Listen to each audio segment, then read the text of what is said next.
కొత్త ప్రభుత్వం ఏర్పడ్డది. సో మీ ఆఫీసులోకి వచ్చాం. అక్కడ మీ బోర్డు ఉంటదేమో అని చూశాను. నేను కూడా 5 మినిట్స్ అయింది రవి. ఆ! నాకు మొన్న లెటర్ ఇష్యూ చేసినట్టు నాకు ఫోన్ చేశారు. ఓకే. డిపార్ట్మెంట్ నుంచి యాజ్ ఏ అఫీషియల్‌గా ఎండీ గారు ఇన్ఫార్మ్ చేశారు. ఓకే. సరే నేను కూడా సరే అని చెప్పాను. మంచిది యాజ్ పర్ రూల్స్ ప్రకారం వచ్చింది కాబట్టి మీరు కూడా ఏం చేయలేరు కదా. మంచిదండి. నేను ఒక డే బ్రేక్ తీసుకొని వస్తాను ఆఫీస్‌కి.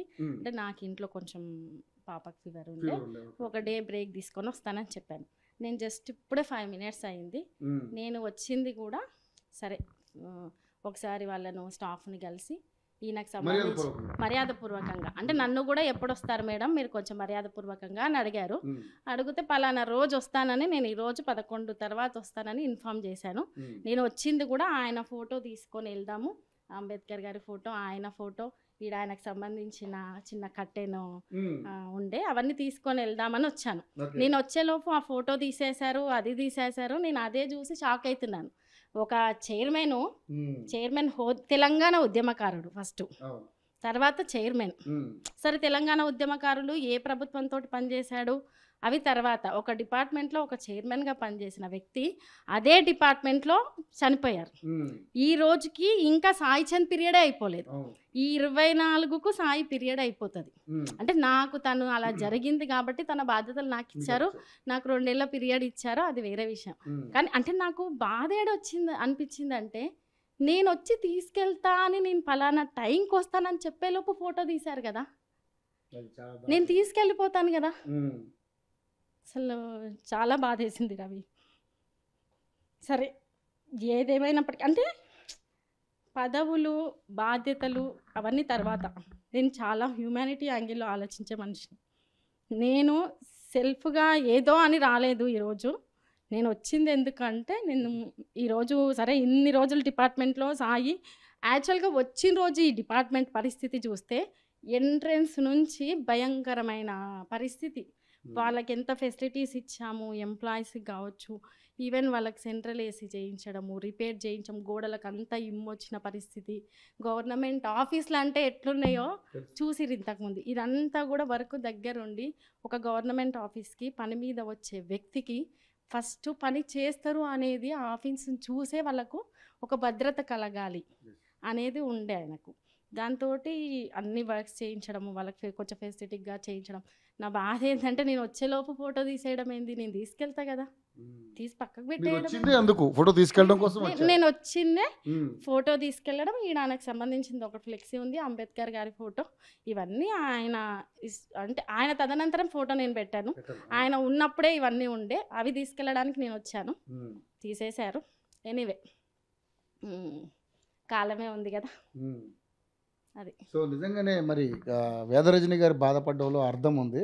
సో ఆవిడ ఆల్రెడీ ఇక్కడ స్టాఫ్కి ఇంటిమేషన్ చేసి వచ్చారు. 11 o'clock వస్తాను, సో నాకు సంబంధించినటువంటి మా ఆయనకి సంబంధించినటువంటి అన్నీ తీసుకెళ్ళి, ఎందుకంటే గవర్నమెంట్ రూల్ ప్రకారం మనం వెళ్ళిపోదాం అనే ఉద్దేశంతో వచ్చారు.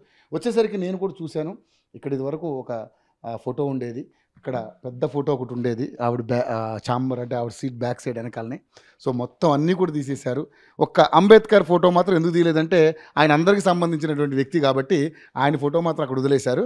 సో సాయి చంద్ గారి ఫోటో తీసేశారు. ఓకే, తీసేయచ్చు, తప్పులేదు. కానీ వేదరజని గారికి ఒక్క ఇంటిమేషన్ తీసుకెళ్ళిపోతాను కదా రవి. అదేం పెద్ద ఇప్పుడు ఒక హాఫ్ డేకో 1 డేకో దాంతో వచ్చి నష్టం ఏం లేదు కదా. ఇప్పుడు మీరు ఈ ఉద్యోగాల్లో భద్రతగా ఉంటున్నారు అంటే కూడా దానికోసం ఉద్యమం చేసిన వ్యక్తుల్లో కూడా సాయి ఉన్నారు కదా. నేను అనేది చైర్మన్లు అవన్నీ పక్కకు పెట్టేద్దాం. చైర్మన్లు అధికారము లేకపోతే ఈ ప్రభుత్వాలు ఆ ప్రభుత్వాలు అవన్నీ పక్కకు పెట్టేద్దాం. అది ఈరోజు ఉంటుంది, ఈరోజు ఒకరికి ఉంటుంది, రేపు ఇంకొకరికి ఉంటుంది. ఈరోజు చైర్మన్గా సాయి చేసి ఉండొచ్చు, రేపు కొన్ని రోజులు నేను చేసి ఉండొచ్చు, ఇంకో చైర్మన్ రావచ్చు. ఇంకో చైర్మన్కైనా సరే అదే విలువ ఉండాలని నేను కోరుకుంటా. అది ఈరోజు ఇక దీంట్లో ఏముందండి, ఇది అవమానకరమే. ఇప్పుడు నా భర్త చనిపోయిన తర్వాత ఒక ప్రభుత్వము తను చనిపోయిన తర్వాత గౌరవార్థకంగా నాకు ఇచ్చింది.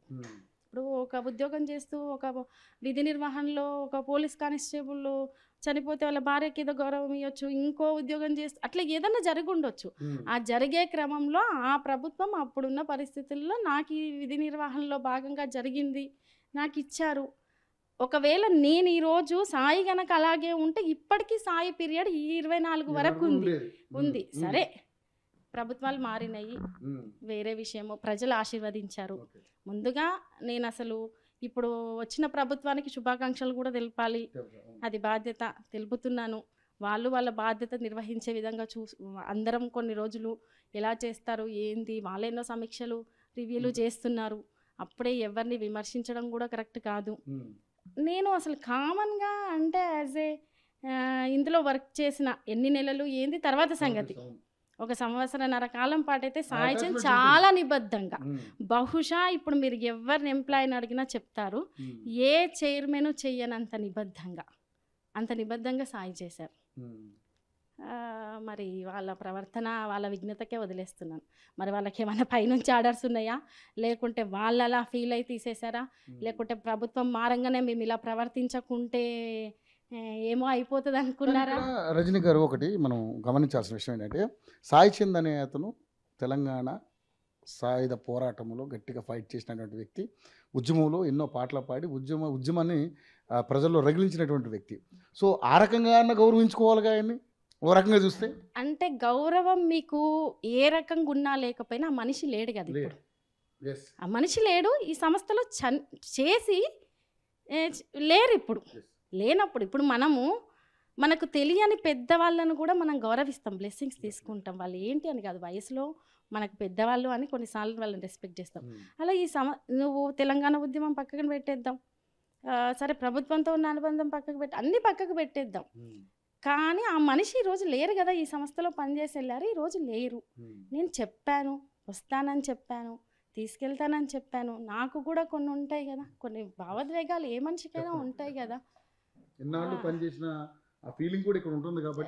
మరి ఏంటో నాకు అర్థం కాలేదు. సరే, ఇక నేను దాని గురించి పెద్దగా మాట్లాడి వాళ్ళని ఏదో పెద్దగా వాయిస్ అది చేసి, ఎందుకంటే ఎవరి విఘ్నత వాళ్ళకు ఉండాలి.